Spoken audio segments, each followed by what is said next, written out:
Le centre de ski Mont-Grand-Fond de la Malbaie pourrait accueillir un centre national d'entraînement de ski alpin. Les discussions ont débuté le printemps dernier et se poursuivent toujours. La corporation qui gère la station de ski est emballée par cette idée, mais doit réfléchir 2 fois plutôt qu'une. C'est que même si les infrastructures, on parle d'investissements de 2,5 millions de dollars, sont payés par le gouvernement du Québec, il faudra par la suite entretenir ce centre national d'entraînement et aussi, ça peut représenter des déficits importants dans les prochaines années. C'est à tout ça que réfléchit la corporation.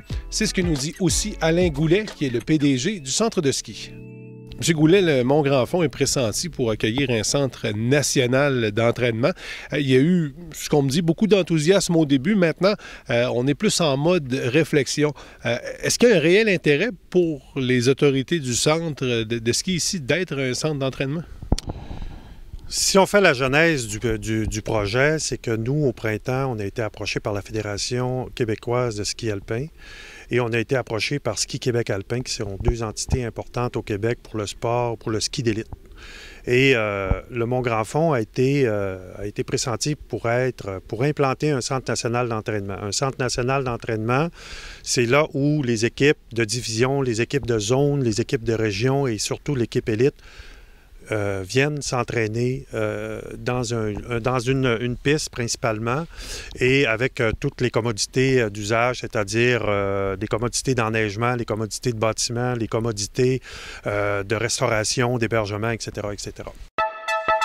Pourquoi le Mont-Grand-Fond? Premièrement, parce que c'est proche de Québec, parce que c'est la montagne parfaite en termes d'enneigement et en termes d'accumulation de neige, et principalement parce que la 11, la piste numéro 11, l'Émérantienne, est une piste qui a toutes les qualités nécessaires pour s'entraîner, c'est-à-dire qu'elle peut être large, qu'elle a un dénivelé continu et qu'elle a ce qu'on appelle dans le jargon, entre guillemets, un bon pitch pour permettre aux jeunes et aux athlètes de connaître les mêmes sensations que lorsqu'ils font des compétitions nationales, voire même internationales.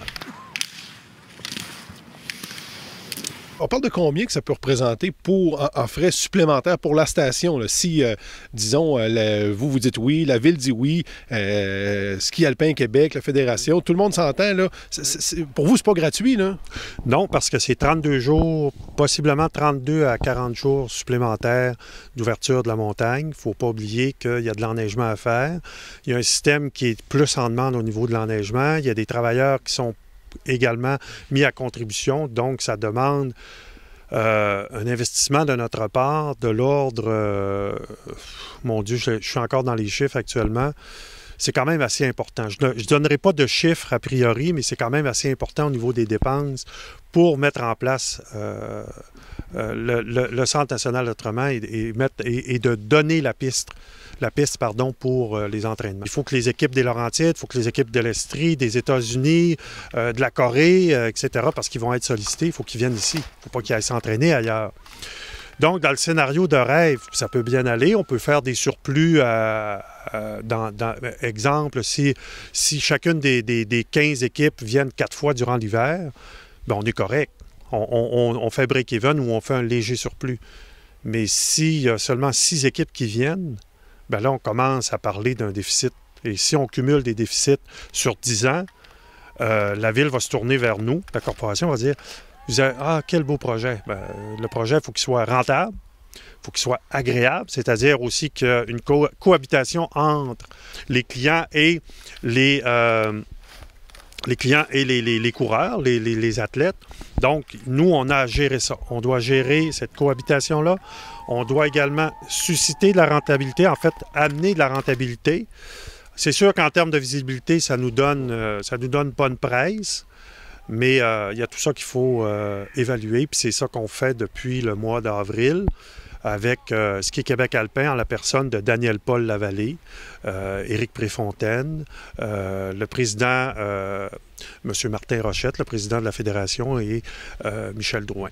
Mais on évalue, on regarde ça. Avez-vous une date butoir pour vous brancher? On avait une date butoir pour déposer le projet. On a déposé le projet. Le projet est, comme on dit, dans la machine. Puis on est à la période analytique, analyse. Puis on fait ça. D'être pressenti, là, comme un centre national d'entraînement, c'est très flatteur. Puis le Mont-Grand-Fond est sur une lancée, puis on a tout. Avec cette montagne parfaite, on a tout pour devenir une montagne de premier plan au Québec, avec les nouveaux sous-bois, les forêts ouvertes, avec la montagne qu'on a, avec le nouveau chalet. On est à un point tournant. Vous êtes un carrefour. Oui, il y a un point, oui, carrément. Il y a un carrefour, puis là, ben, on est pressenti, on est prisé par diverses clientèles. On a élargi notre clientèle et c'est ce qu'on va faire de façon rationnelle, émotionnelle, c'est-à-dire on va le faire avec la passion, avec le cœur, mais on va le faire aussi avec intelligence puis avec efficience. Faut pas que cette montagne ou ce Mont-Grand-Fond devienne un lieu de discorde et un lieu de précarité. Et c'est ce qu'on fait, nous, au Mont-Grand-Fond, le conseil d'administration, avec nos 2 conseillers qui sont Ferdinand Charest et Gilles Savard, qui représentent la ville. C'est ce qu'on fait tous les jours.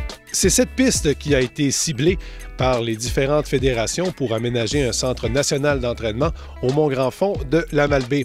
Comme on le dit du côté de la Fédération québécoise de ski alpin, le Mont-Grand-Fond est tout simplement la station parfaite pour un tel projet.